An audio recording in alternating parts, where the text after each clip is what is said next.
If you're going to Bali, watch this to see what not to do. So the craziest shit just happened. Story of how I went from this to this in 24 hours. I was riding motorcycles in Bali and crashed into a whole ass car. I'm coming to give you the money. Relax yourself. If you're going out the country and you book excursions and you're a bad bitch, okay? Then people gonna offer you free rides on the jet skis, free horse rides, free pictures. But when they take you on them jet skis, they gonna try to take you out far on that water and try to play with your ass. Now, everybody don't have this experience. I ain't trying to say you're not a bad bitch, but hey, I'll make the rules, baby. I'll make the rules.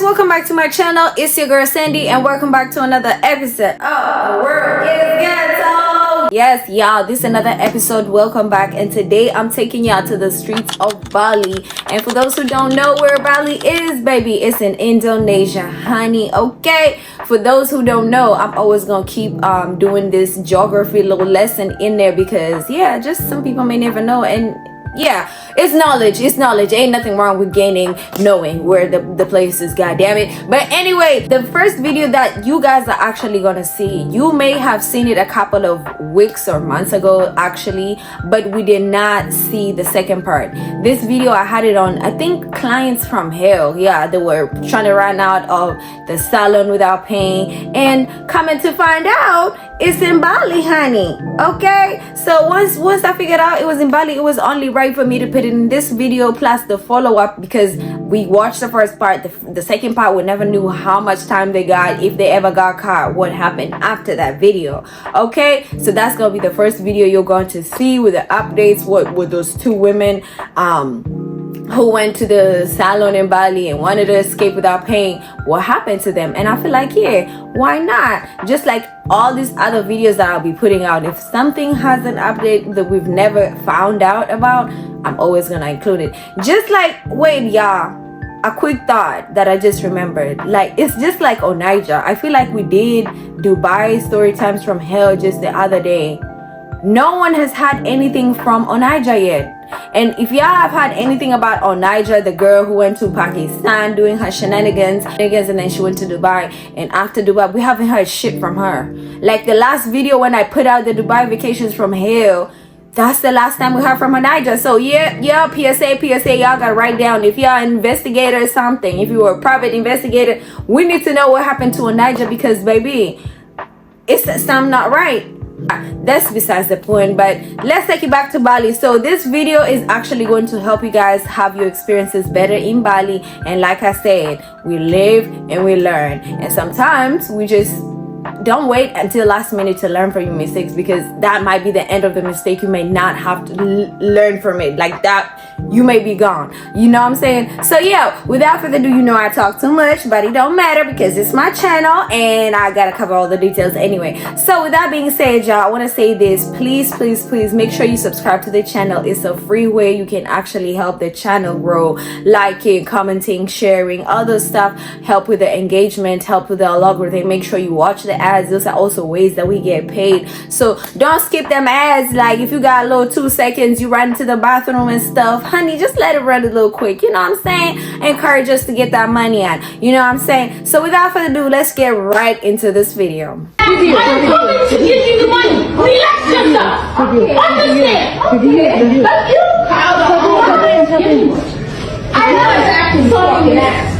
Let me tell you something. I'm trying to be reasonable. Y'all, I asked you several times. I asked you to get money. You don't know what I'm going to fight for.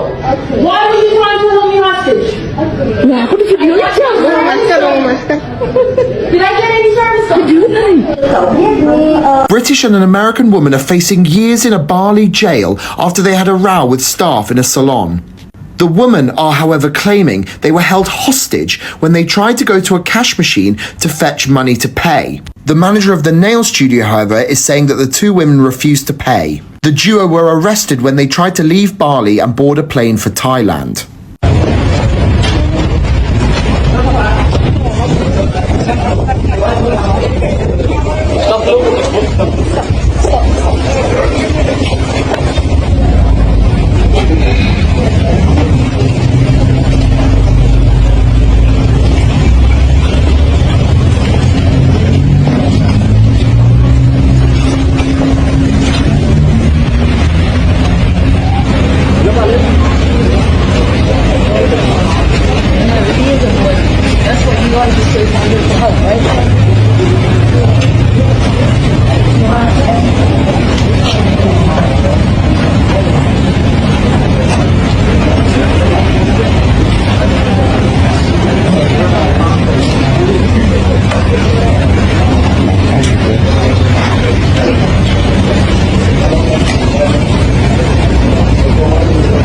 This video is about the black women who were arrested in Bali for not paying for nail services.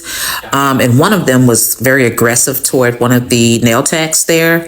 And so now they're walking around in orange suits. They might be facing 2 years in prison simply because of how they handled themselves. So I wanted to comment about traveling. I think that sometimes we don't get it. And when I say we, please folks, throughout this video, it's going to sound very general, but I'm just talking about some people. I can't accommodate every single person. So just understand I'm saying some, okay? Some Americans, some black people, some. Please get that, okay? So the thing is that when many of us travel, and sometimes we are just starting to travel, I think we forget to really do the research on the history, not the history, but the culture of countries, how they live socially, how we should understand, how to communicate with them and things of that nature. It really helps to understand the language. I'm really bad at that, but it does help to understand the language and respect the culture. And if that means that, it's one of those places where women don't look men straight in the eye, don't do it. Don't do it. I'm very American. So I can go to a lot of countries, and if I don't say nothing, I look like I'm an African. But the minute I open my mouth, they say, oh, you're an American. They just sort of kind of go, oh, and I'm like, is that a bad thing? And then I'll go, they don't really answer. Some people say, oh, no, it's not a bad thing because, I'm touring and chances are I have money. But there are some places that look at me like, she's an American. We're not loved. We're not loved. Our money is accepted, but we're not loved. And the moment that we can understand that when we're in Rome, we do what the Romans do. We don't take our American culture, bring it over to another country and expect people to understand how they're supposed to treat us. We don't do it. We just don't. We learn the culture, and in some cases, we have to adopt the culture. For at least while we're there, and we don't do that. We come in with our party attitude. Remember, I said some. We come in with a party attitude, and we think that this is okay because we're on vacation. I'm telling you now, don't end up like those young ladies who got aggressive at the nail salon. Don't do that. Just go have a good time. Make sure your good time is within reason. Understand the laws of those countries and respect it. Just respect where you're going and understand where you're going, because if you don't, you can end up like those young ladies, or you could end up having a reputation or just helping the United States have even a worse reputation than we already have with a lot of countries. If we could just humble ourselves just a little bit, just a little bit while we're in other countries, we'll be fine. But that's not always the case. We have to understand that the United States has a reputation. They have a reputation of taking things. They have a reputation of smiling. This is an American smile. This is not just a person's smile. This is an American smile. If you're a traveler, you will understand that most people in a lot of countries don't do all this. They just don't. They really don't. We're the only ones to do this. And this thing came from many years ago when we were still slaves, when they would go, sure, we'll never kill you. Sure, what is that new thing you're doing? We would like to try that, with our people. Thank you so much. And then shoot, kill, stab, whatever they do. That was what our country did. A lot of people won't agree with that. They don't want to agree with it. But the United States left a lot of blood behind them and a lot of lies. These countries know that. And we're part of this country. And every time you smile like this, that's an American thing. That is not an international thing. So when you go there and you do this and you start talking, they know you're an American. And either they despise you or they tolerate you for the simple fact that they want your money. But the day that this country goes to war with any other country is that day these people are going to be chewing or eating popcorn, trying to see if America's going to lose this war. And I promise you, they're not our friends because they're tired of us. And I hate to say us, but I'm an American. But most of us, 90% of us, are innocent people really just trying to live our lives. But we forget and we go to other countries and we just take on that American culture. Be careful with that. We are in a very tense situation right now. And we should be very careful what we're doing. Very, very careful. Hey guys, I just wanted to share my Bali scam story so next time you're in Bali you don't get scammed just like I did. So I just want to have a little disclaimer. I think I am normally really good at spotting a scam, know how to get out of being scammed, and I would say I'm pretty savvy when it comes to things like that. However, I did not expect to be scammed, especially 10 minutes into entering a country. So when you arrive at Bali airport, you will go through passport control and you will get your visa. You will then be able to pick up your luggage. After you get your luggage, you will go to a nothing to declare point where you have to sign a form. I get there and I look a little bit lost. I don't really know how to do it. And a man comes up to me in a uniform and he goes, "Would you like some help?" And I'm like, "Yes, please, that'd be amazing." I feel completely safe because it's a man in a uniform. He's offered to help. I think he's staff. He then helps me and then he picks up my bags. And I'm like, "Oh, it's okay, I can take my bags." And he goes, No, I will help you to the next point, which is where you go through a scanner and you get your bags and you also get checked yourself there through the X-ray machine thing they've got. After that, he then picks up my bags again. And I'm like, "Oh, it's okay, I can take my bags. That's all right. You don't need to carry them." He's like, No, I can carry them. I'll help you get to where you need to go.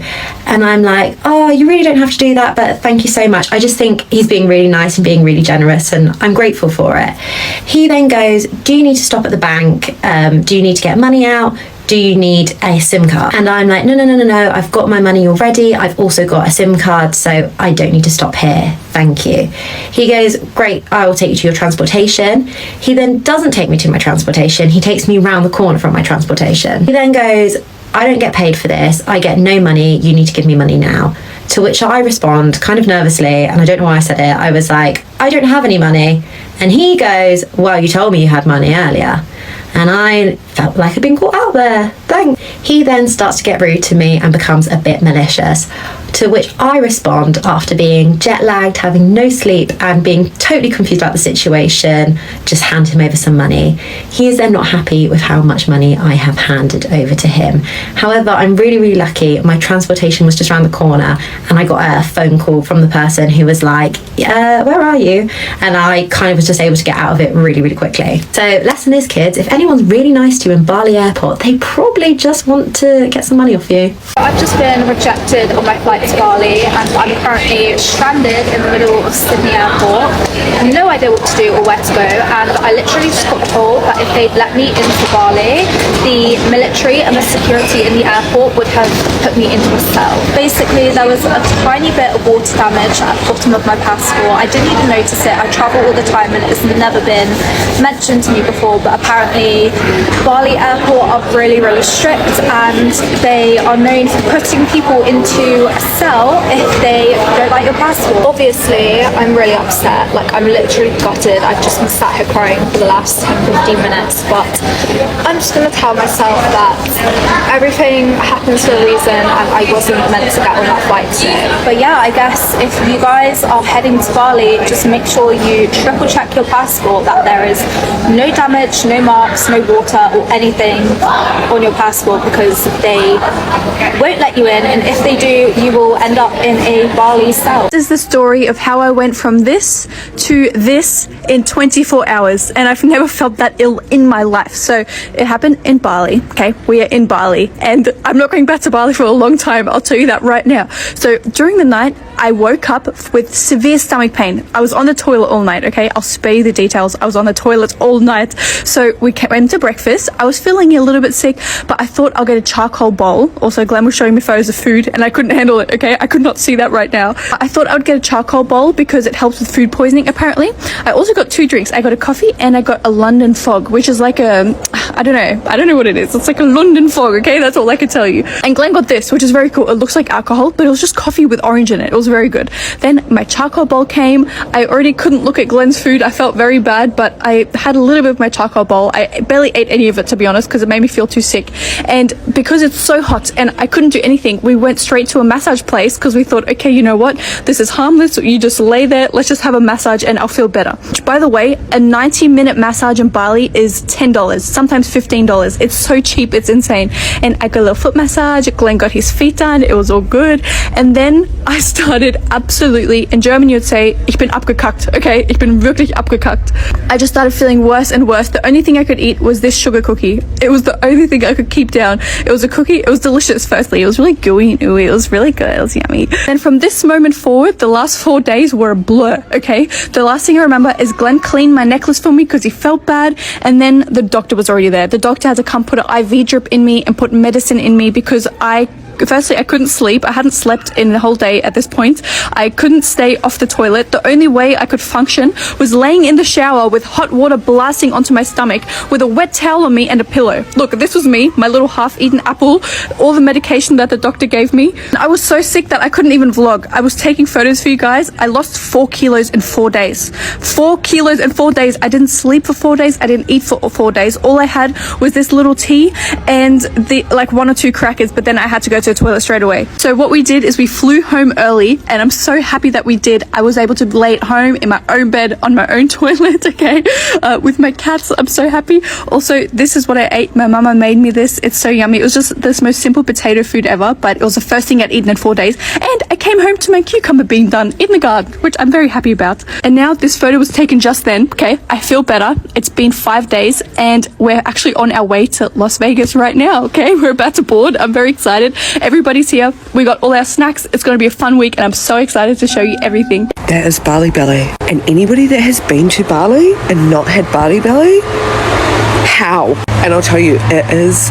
I watched this whole vlog, and she like tries to get up and like eat and like go do a day. When I had Bali Belly, I was in a hostel bathroom for 12 hours, just everything ripping through my gut, and I had to get on a flight. And I'll tell you what, it was the worst flight of my entire life. I had to take benzos, and I went from Bali to Sydney with a stopover in Sydney and then to Wellington. And I had drugged myself up so much because I was in so much pain that I don't remember a single thing about that stopover in Sydney or the flights. All I know is that Sydney is now this weird Bermuda Triangle of like unknown things that have happened, but it was definitely like shit-filled.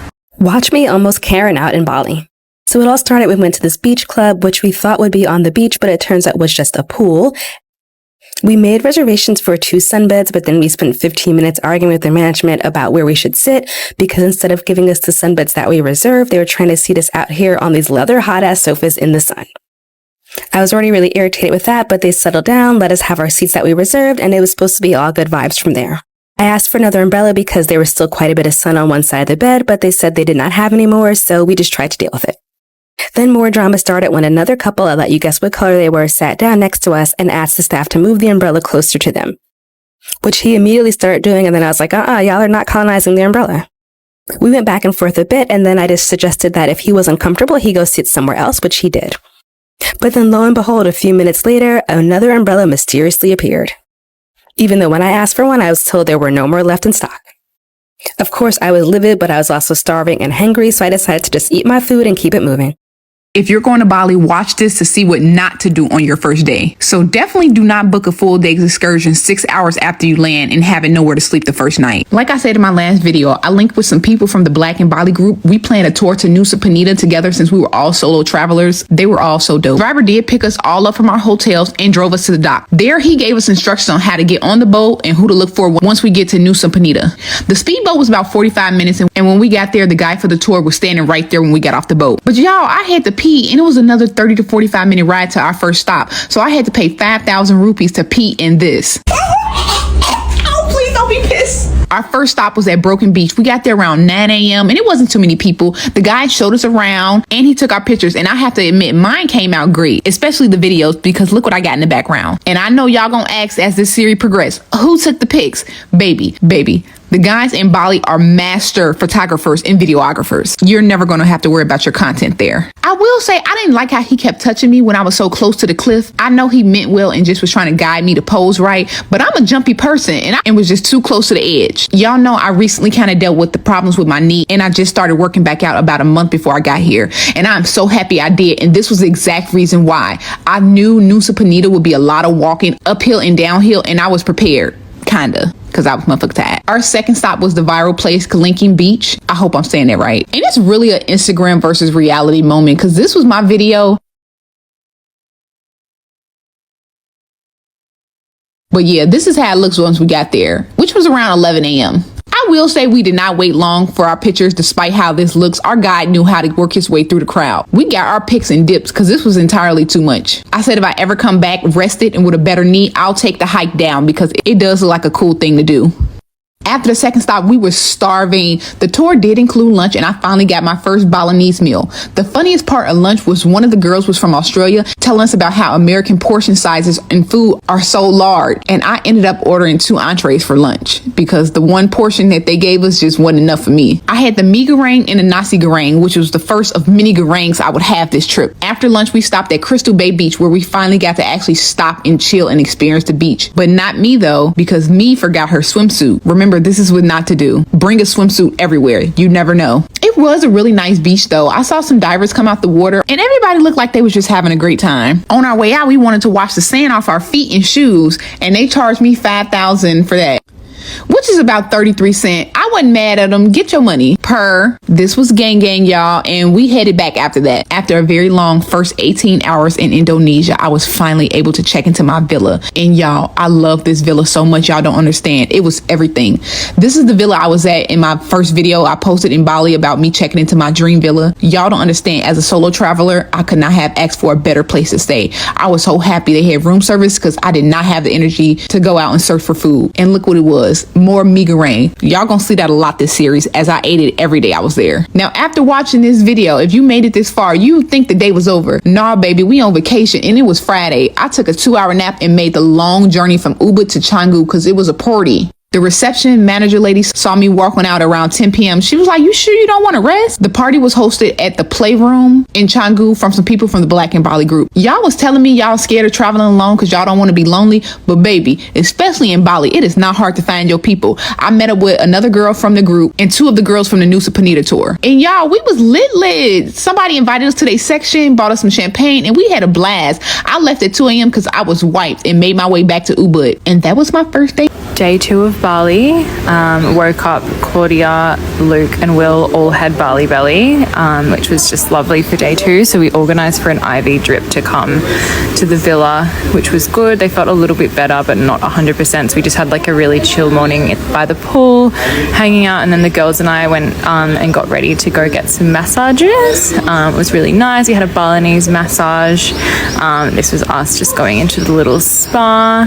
That was me pre-massage. And then we came back and we got ready to go jack into town to go to the lawn. But literally as soon as we got there, I got Bali Belly. Okay, bye. Mama really got me good today. So after saying I've managed not to get Bali Belly yet, on day 4, I did in fact get Bali Belly. Definitely did not mean to manifest that one. And I saw on TikTok about a lash tech that comes to your location. So I thought if I'm dying in bed, I may as well look cute. For breakfast, I ordered a cinnamon roll and coffee, which admittedly wasn't my best idea. Also, it's so funny to me that Australians call them cinnamon scrolls instead of cinnamon rolls. This was truly delicious, but surprisingly enough, didn't make me feel any better. Someone recommended charcoal tablets, so I went to the pharmacy. It was 22,000 for 40 tablets, and apparently you start off taking 8. And if there's one thing about me, I cannot swallow a pill to save my life. I nearly projectile vomited everywhere. It's giving absolute drama queen. And I remembered I had a massage book that was non-refundable. And when I looked on maps, it had a 1-star review. So I was very nervous at how this was going to go down, especially given the state I'm in. But it was a good massage, and I actually felt so much better afterwards. I have dinner planned tonight, so I really hope that I can make it. Please pray for a miraculous recovery. I got Bali Belly. And let me tell you, I have seen people talk about Bali Belly on this app. Nothing could have prepared me for this. It's about every 10 minutes, and it's so painful. Long story short, yes, This was taken last week after having some bad food. Bali is still a developing island. The filtration systems and food quality are still a work in progress. It's very common to get sick, aka the Bali Belly. Okay, so to the people who don't know, Bali Belly is basically traveler's diarrhea, right? Because you're not used to the food, there's certain bacteria in the food, and you eat it, you're not used to it, you get diarrhea. And I'm just recalling the times I went back to the Philippines to visit family and I would get the runs because I'm not used to the food there. I'm just wondering, what would the Filipino equivalent of Bali Belly be called? Ano ang ditatawag dito? Let's see. Pinoy Pupu? So the craziest shit just happened. We missed our flight. Me and my friends missed our flights back to Singapore. We were supposed to be at the airport by 6:30. We only managed to reach the airport at 8 p.m. Okay, but it's not caused by us. Okay, we left the villa at 2 p.m. and oh my god. So we left the villa at 2 p.m.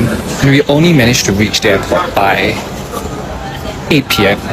I think 7 hours in traffic. 7 hours in the freaking Bali roads. We were not even moving. It's crazy. We ended up having to book another flight out to Singapore, and it cost me $600 just to book this flight. And I don't know what to think because I'm like, so like we planned ahead of time. It's not that we didn't plan. We wake up late or we went to club. We was just stuck in traffic for 7 hours. I'm not even kidding, 7 hours, okay? I think the worst part of it was our driver was so frustrated that he abandoned us in the middle of F nowhere. And I'm just like, me and my friends were just like stranded in the middle of nowhere. We were just trying to like, what the hell, what should we do next? Like how do we get there? So at that point of time, we were kind of desperate. It was around like 7:30.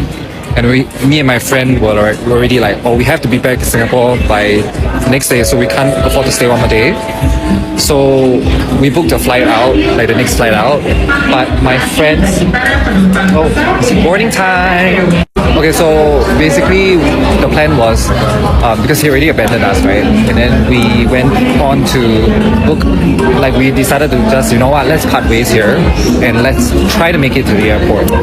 So me and my friend who booked like a separate flight out, because we need to be back in Singapore, we booked a separate flight out. We managed to get a bike and then we got onto the bike and then we managed to reach the airport by 8. So the friend also managed to get a taxi and then she arrived like shortly after. But yeah, we were like basically fucking stranded in the middle of nowhere and then we had to figure out our way to the airport. So that was a story to tell lah. I mean, damn. So lesson learned, if you ever come to Bali, leave your villa like maybe 5 hours early or 7 so that you can make it to your flight. So plan one whole day for traveling. The traffic will make you pull your hair out.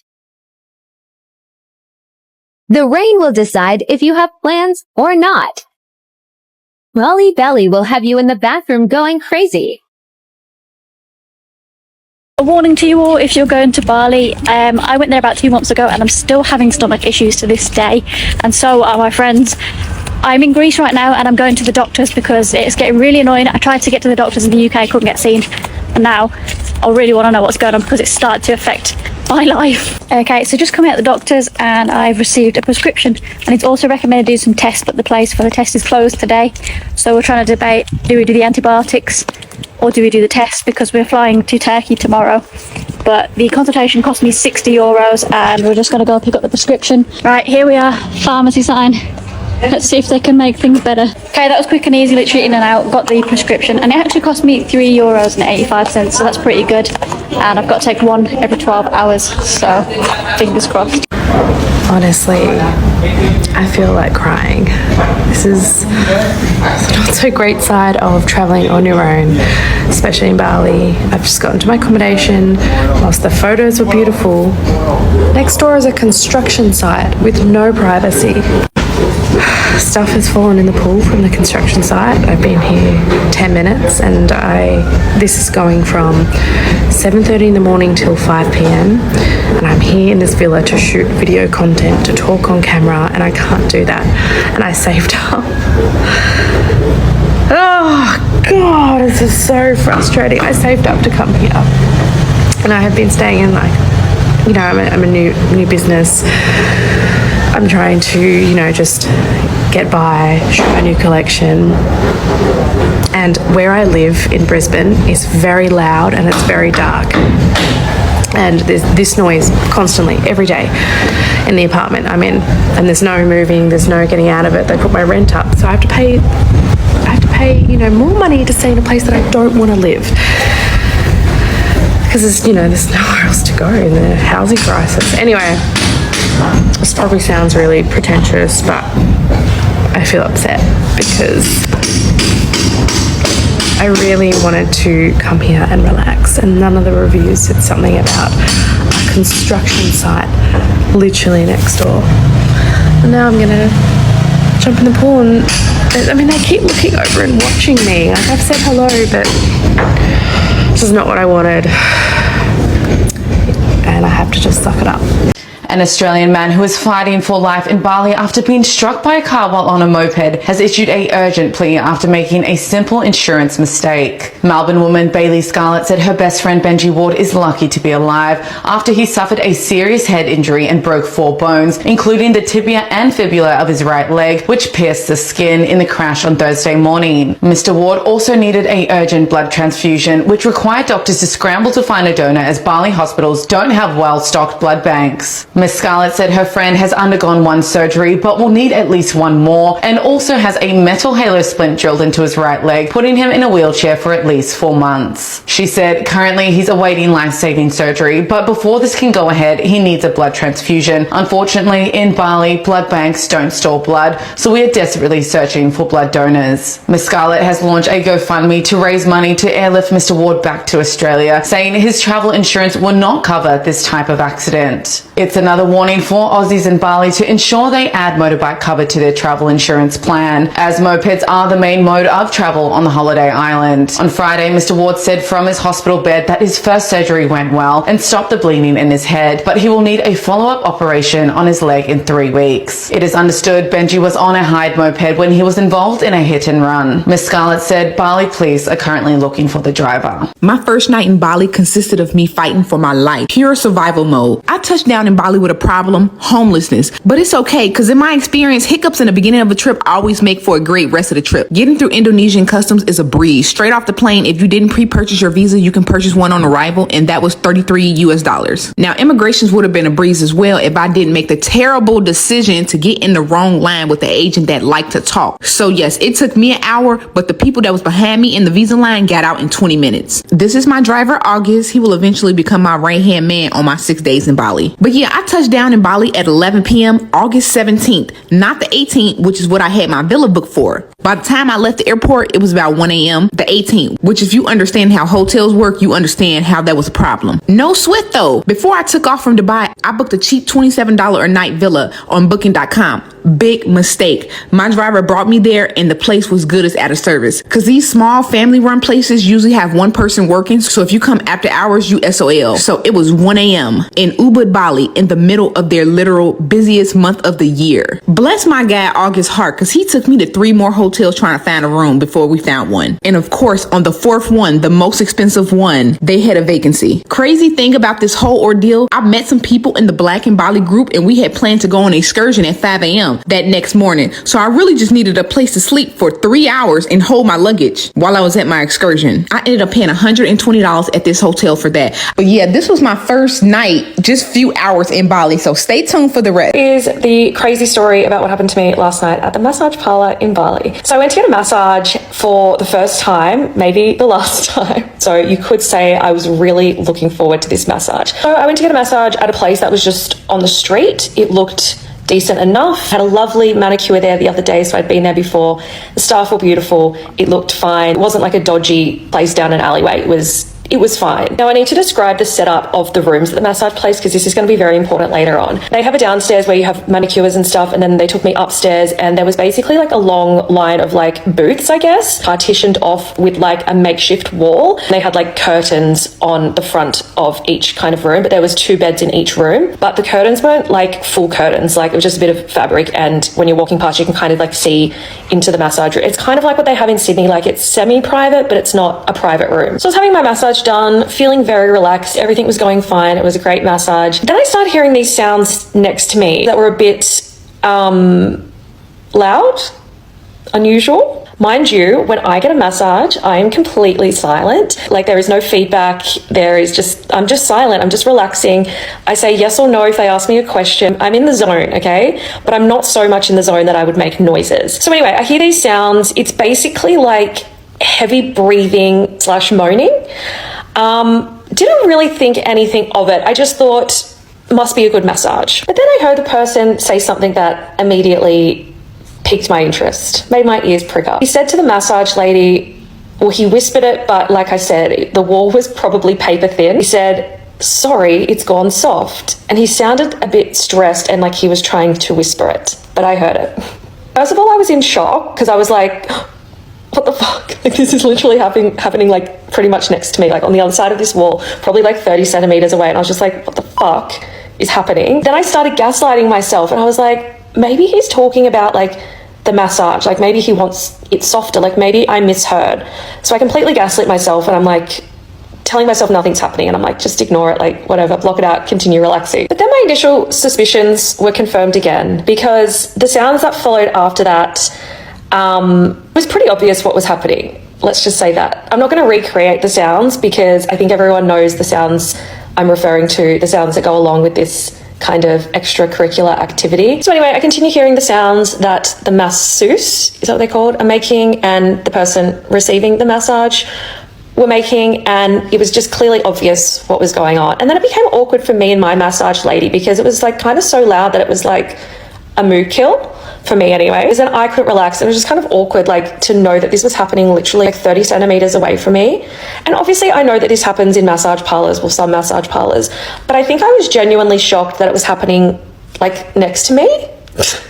I thought this would happen at least in a private room, not just like in this like open booth. But wait, it gets even worse. That is not the end of the story, guys. So that ended, well, happily ended, I should say, and I thought I was safe. I thought I could go back to relaxing and enjoying my massage. Then a second person came in for a massage, and basically the same thing happened, minus the soft comment.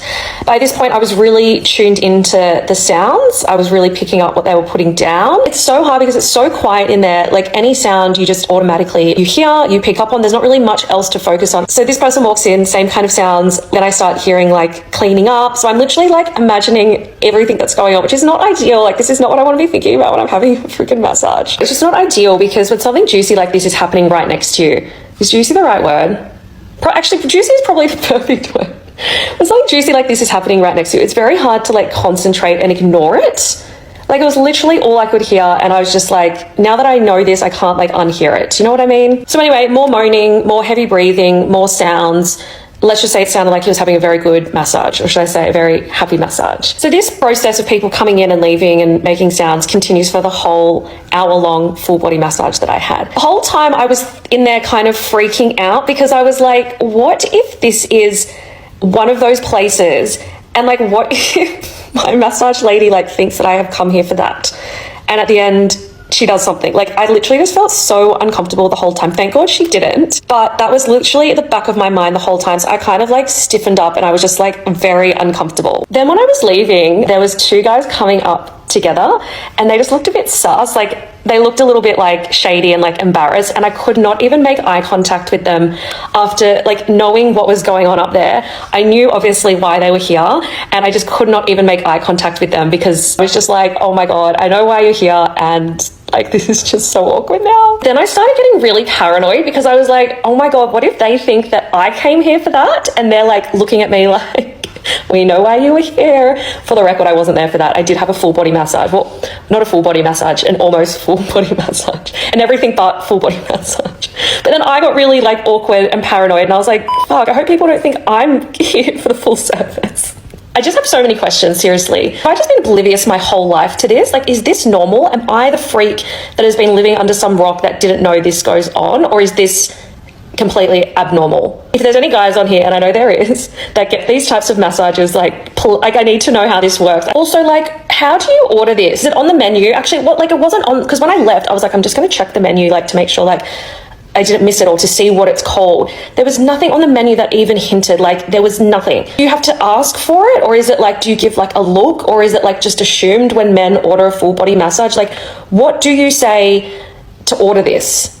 And I'm not here to shame anyone. If it's on the menu and you order it, like, you do you. I'm so mind blown by this whole thing. And like, is it just for men? Asking for, like, I'm not asking for myself, asking for a friend. But like, is it just for men or is like this available for women? Do you pay extra? If so, how much do you pay? Do you get to choose your masseuse? Is it only female masseuses that do this? Do men do it to men? Like, I have so many questions. Do you tip for this on top of the full body massage? And if so, how much do you tip? Can you just get that massage and not the full body massage? Or is it like a bonus you get if you book the full body massage? Is there like any sexual element to it, or is it all just like strictly business? Also, what happens after? Like, is it awkward? Is there like cleaning up? Like, I need to know. Also, does this usually happen in a private room, which is what I assumed, or is it normal to happen just in a regular massage room where there's multiple tables next to each other? Like, there was literally no privacy. When I left, I walked out and I like looked into the rooms that I passed, and you could see in there, you could see what was going on. Like, there was zero privacy. Another question, are these masseuses trained in this? Like, can only some do it, or are all trained in this? If there's any masseuse people out there, like, do you get this training when you do your training for massaging, or is it something that like you have to learn, or is it something that like your salon teaches you if they offer it? If you get these massages and you have a partner, A, do you tell your partner about it? And B, do they care? And C, is it considered cheating or not? Do they wear gloves? Obviously for hygiene reasons, surely, or not? Because my massage lady, she like massaged my face during my full body massage. I hope they wash their hands in between clients. 44-year-old Lindley Legrand and her 50-year-old husband Michael were detained for allegedly running illegal prostitution services. They first show the customers the therapists that will give them massage, of course. They're wearing revealing clothes. 10 people were arrested at the venue known as the Pink Palace. It's just one of several spa treatment centres raided by Bali police in recent weeks. Customers are mixed, mostly from overseas, but some are locals. Lindley Legrand is known to media, having survived serious burns during the 2002 Bali bombing. She spoke to the ABC's 7:30 program on the 20th anniversary of the deadly attacks. We were literally blown in different directions, so I was about 1.5 meters away from where I was standing was where I finished up. Now, the pair also face prosecution under Indonesia's child protection laws for allegedly employing a 17-year-old girl. Prostitution is illegal in Indonesia. Officers held up items including lingerie, condoms and massage oil, which could prompt prosecution under the country's anti-pornography law, carrying a jail time of up to 12 years. The Department of Foreign Affairs and Trade said it was providing consular assistance to 2 Australian citizens detained in Indonesia, and that it was unable to provide further comment. The pair are expected to appear in court in early December. This day ends in disaster, so welcome to day 16 in Bali. Basically, her and her boyfriend are touring Bali, and on day 16, their boat from Gili to Nusa Penida arrived 5 hours late, so they rode through the night for 4 hours with no lights in the dark, massive waves, so passengers and their luggage were getting soaked, people were getting sick, and they didn't even make it to their destination. They just docked somewhere random, and they decided not to get on a boat the next day. They stayed inland. If you've been looking for a reason to not come to Bali, this is it.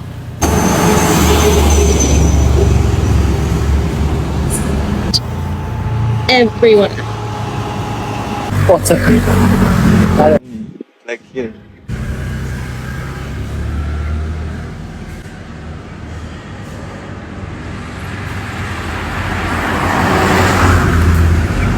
This is the worst thing I've ever seen in my entire life. Not exaggerating. That was my worst fear. If I ever go to Bali and I see a whole place is covered with spider webs that goddamn big and then the spiders everywhere, oh, that's it for me, honey. I'm out of there. If I see that in real life, because let me tell you, I don't know if this has ever happened to y'all, when you see insects or like stuff that just crawl and make your skin crawl, like even if it's not on you, you just end up feeling like, oh my god, they like everywhere crawling on you. And that's how I feel like, even if I don't get encounter with it, if I just see it in real life, because seeing it on a video, yeah, it doesn't affect me that much, but seeing it in real life, baby, I will feel like everything. Like it may be a leaf falling on me, it may be some grass touching my feet, baby. I would think about is them spider webs. Like, ooh, I'm caught up in the spider webs. That's the only thing that would make me get the hell out of Bali ASAP. Ooh, that's one thing I'm gonna tell y'all. Like, and it comes with even like spring and summer. Now that it's getting to spring and summer, honey, like, child, these insects, that's the only thing I don't like about the summer is them insects, bro. Like, I will get to fighting a goddamn bee outside, like, yo, because they be coming, and I know sometimes they don't mean no harm or nothing, they just minding their own business, but like, why are you minding your business in front of my face? Like, you know what I'm saying? It's like, I'm gonna get to fighting them. Yo, I be running through, and there's a part like in my place sometimes, like when the summer starts, spring, summer starts, like, yo, you just see all the bees coming out, all these insects, bro, and then they just start lingering somewhere, and it's like, oh my god, you gotta run. Like, literally, I usually have to full speed run. So I'm just saying all that to say this, that's the only thing that would just get me all the way back to the freaking airport, get on that plane and get the hell on.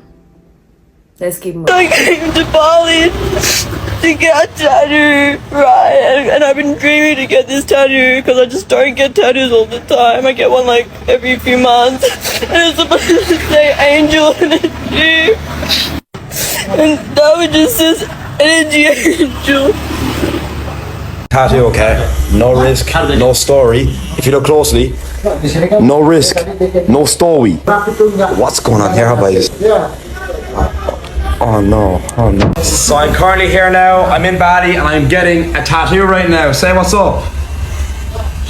First leg tattoo going down here now. Are you active? Am I what, bro? He's currently shaving me up. I'm looking like a fucking Pinterest board out here. Here we go. No, I don't feel pain.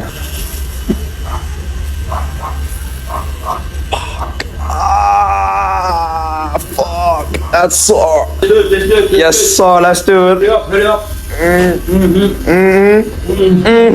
My legs keep twitching, boys. Oh my god. This guy right here, he's making me lose control of my leg. I don't feel safe getting my tattoo with this guy around. Where we go? All done now. This is what it's looking like. Fucking hell, I'm bouncing here now. Sorry. So do you guys want to hear a story about that time I was riding motorcycles in Bali and crashed into a whole ass car?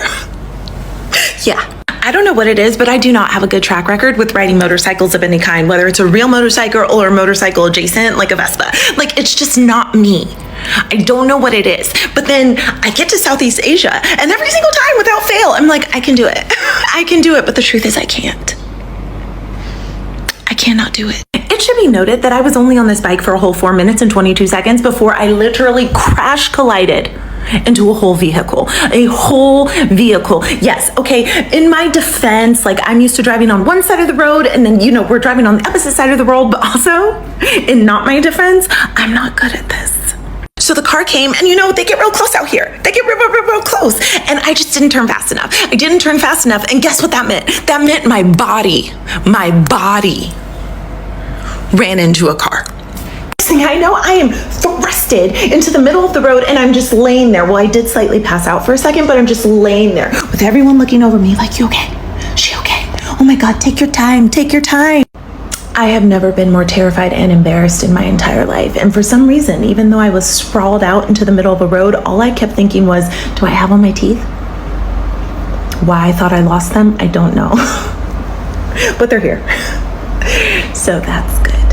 I want to shout out the really sweet German lady who did not leave my side. She was like, I am getting you help. We are going to find there's a 24-hour medical center right here. I'm taking you there. We are going to get you bandaged up. Are you okay? Do you need me to carry you? She was my hero, my literal hero. So luckily it's just a few, you know, nicks and cuts, you know, but I'll be fine. Got some bruising. My foot is a little swollen, you know, now that I know I'm not actively dying, I just get to sit real nice and comfy in that full-on embarrassment. I'm also banned from ever driving a motorcycle again. And no, no one else banned me. This is a self-induced banishment. Yeah. I don't need to ever do this again. However, my friends have taken it a step too far, and I'm also now apparently banned from even riding on the back of someone else's motorcycle while they drive, because I get it. Nobody's trying to die in these streets. I get it. Anyway, Bali is great. It's freaking beautiful. The people are lovely, and I'm just happy to be here. Please, everybody, do me a favor. When you drive scooters here on Bali, wear a helmet and wear a proper helmet. I'm just on my way to a shop to get some fruits and vegetables and other stuff.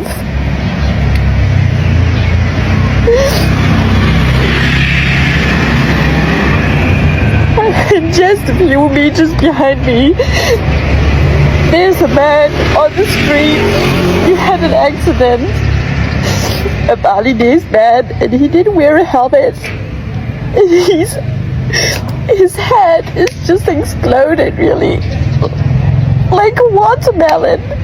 It looks horrible. He's dead on the street. He's just laying there.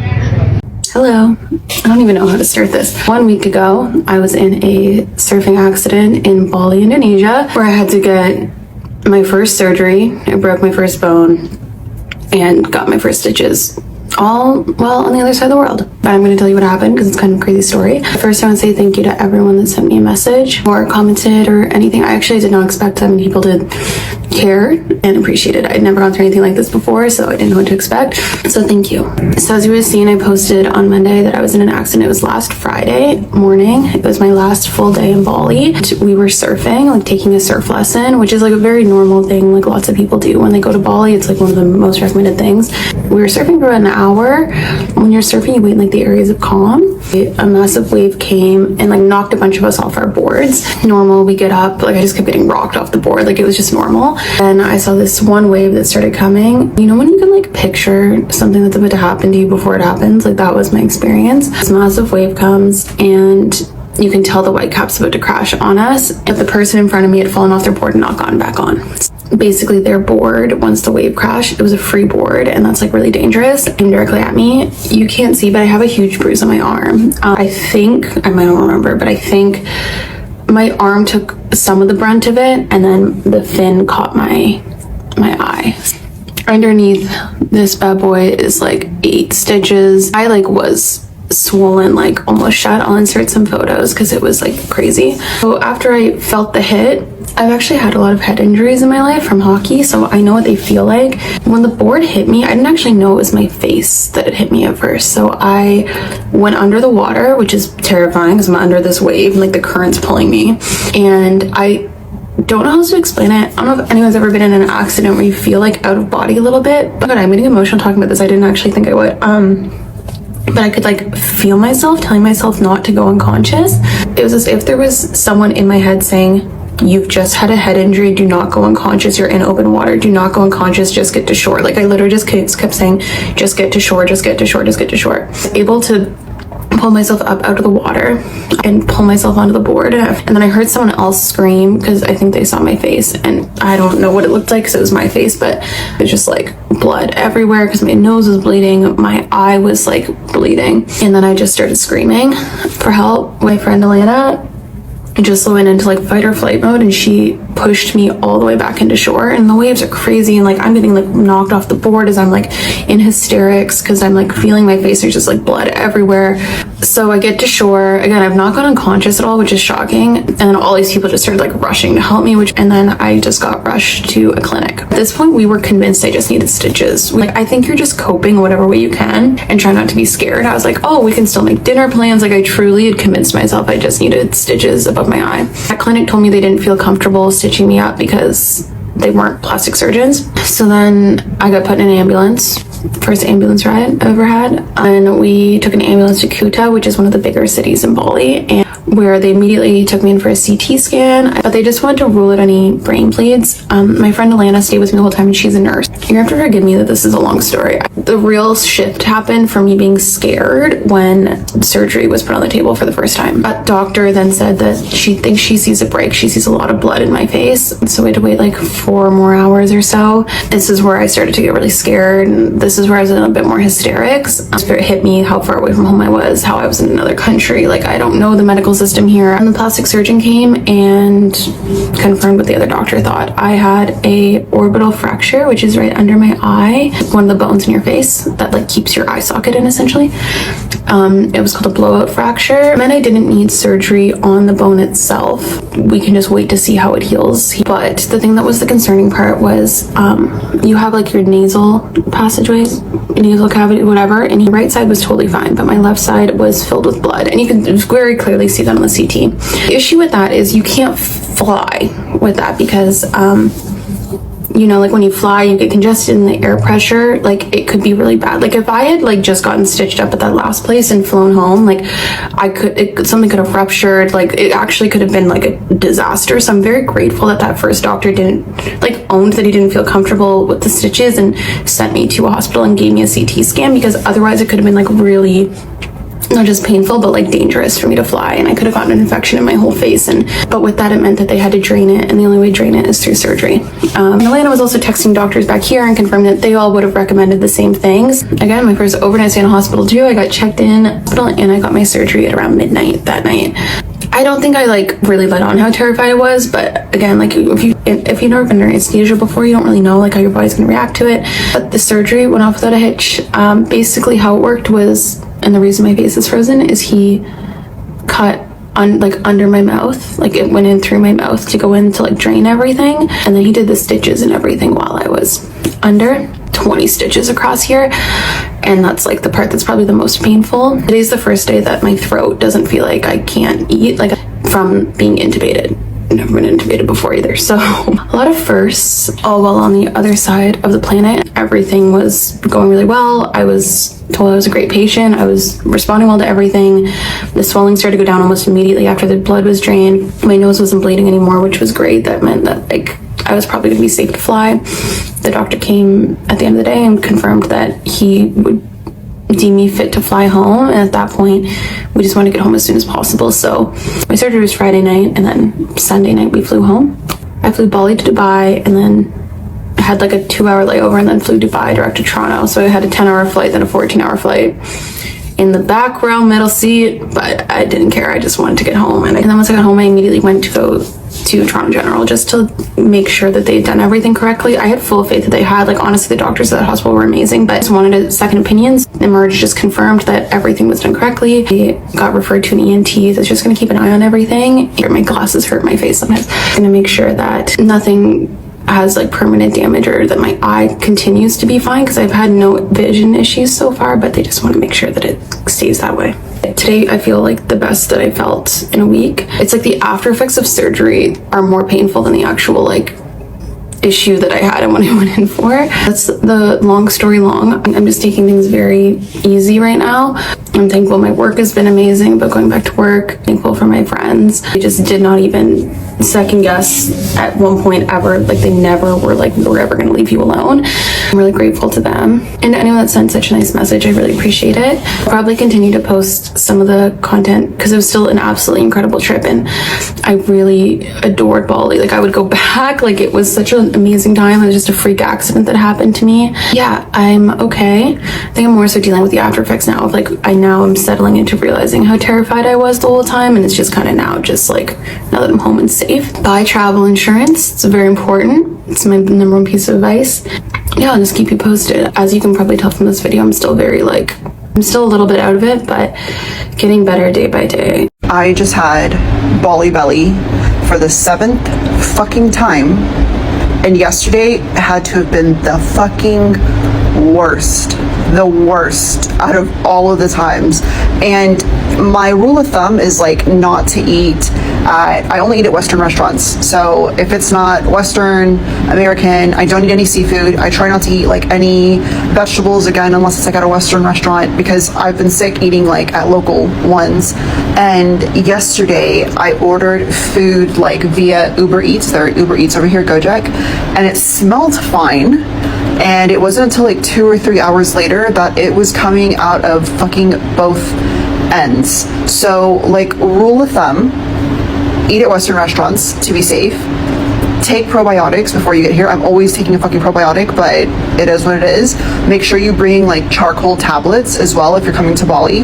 And then you can always call a doctor to come visit, and they'll give you an IV drip, and yeah, you'll feel like so much better. This is gonna be the most disgusting video I've ever shared with you guys, but I have to tell you about what I just went through. I got Bali Belly again. And here's the thing, some people are like, Bali Belly's not really a thing, but like, I had to have a nurse come to my villa. He walks in and immediately, first thing he says, oh, Bali Belly. So he hooks me up to an IV, here's my little band-aid, and puts like 5 different meds in me. And that was just the beginning. This time was way worse than last time. I threw everything up, like anything that was in my system. I couldn't even keep a couple sips of water down. I can't believe I'm sharing this, but every time I threw up, I shit my pants. There was no way around it. It just was like happening. So then I had to take my underwear off because I don't know when I'm gonna be able to do laundry, and I'm here for 3 weeks. So I'm literally throwing up and pooping on the floor of my Airbnb. And I can share that because I have no dignity left anyways. Don't let this deter you from coming to Bali though, because I would still rather be in Bali with Bali Belly for a day than not in Bali at all. Getting my curly hair done in Bali.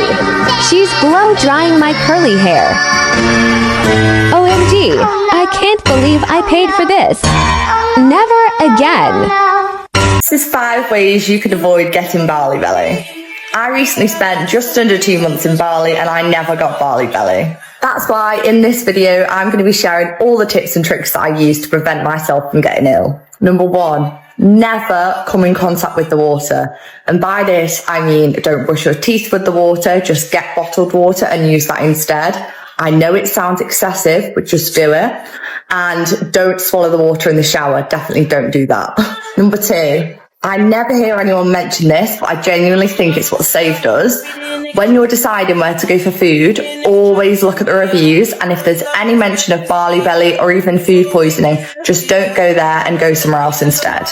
Number 3, use hand sanitizer everywhere you go. Just stick some in your bag or in your pocket, because if you pick up bacteria from tables, chairs, God knows what, and that bacteria goes near your mouth, it's going to make you really poorly. Number 4, if you're really worried, then take probiotics and charcoal tablets.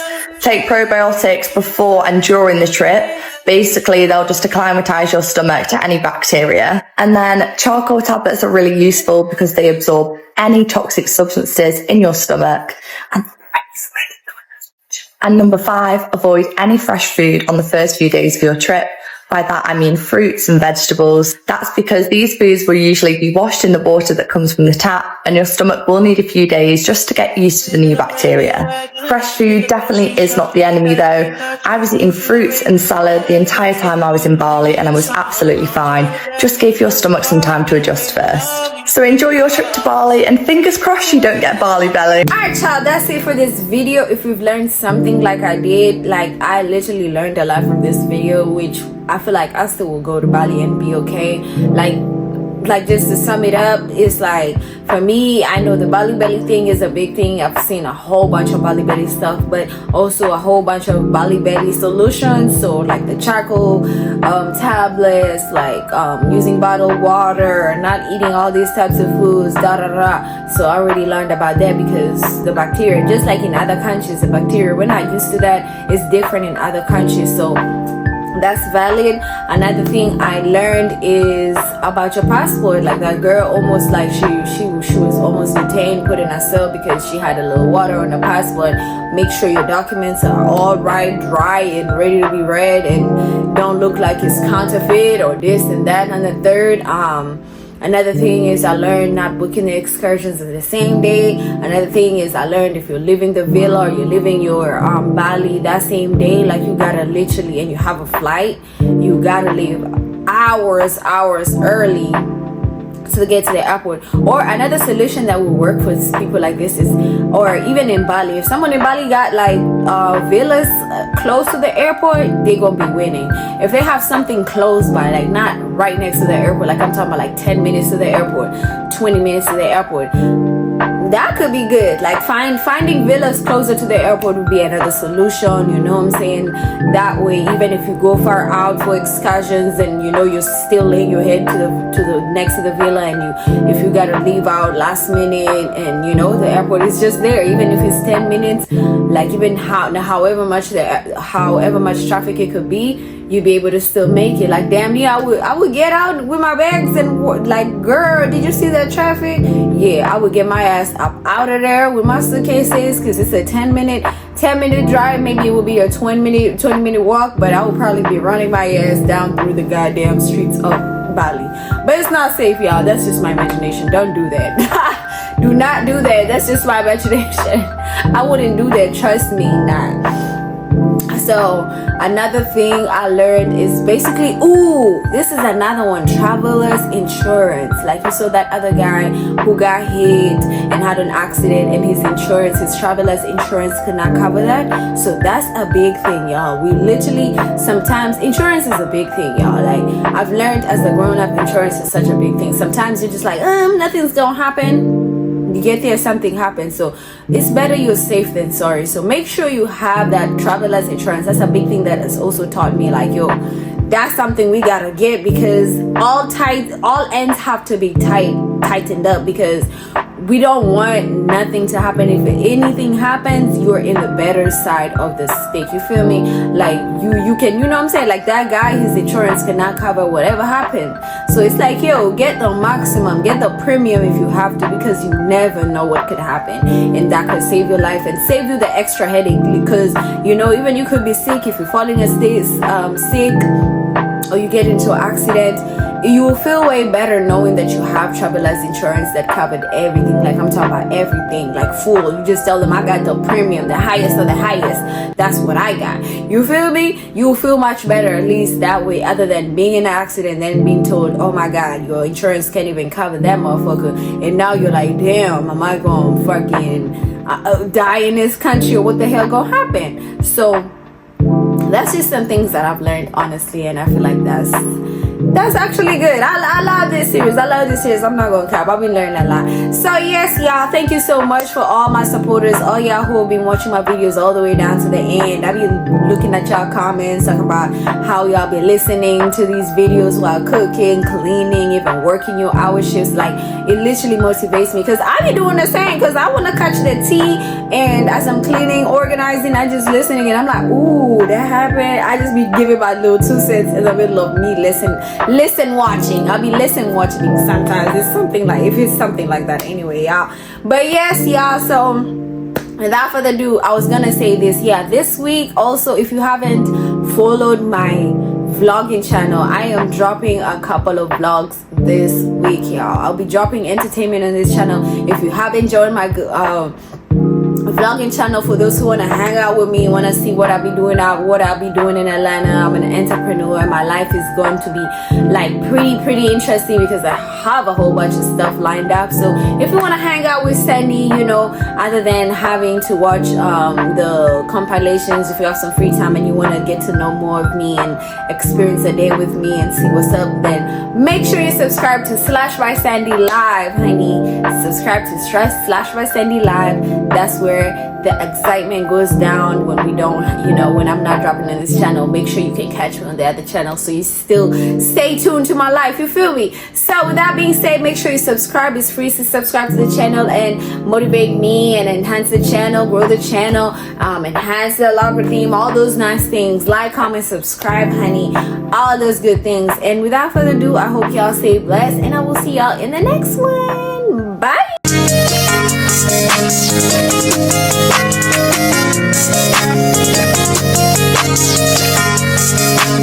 Hey, Zuma.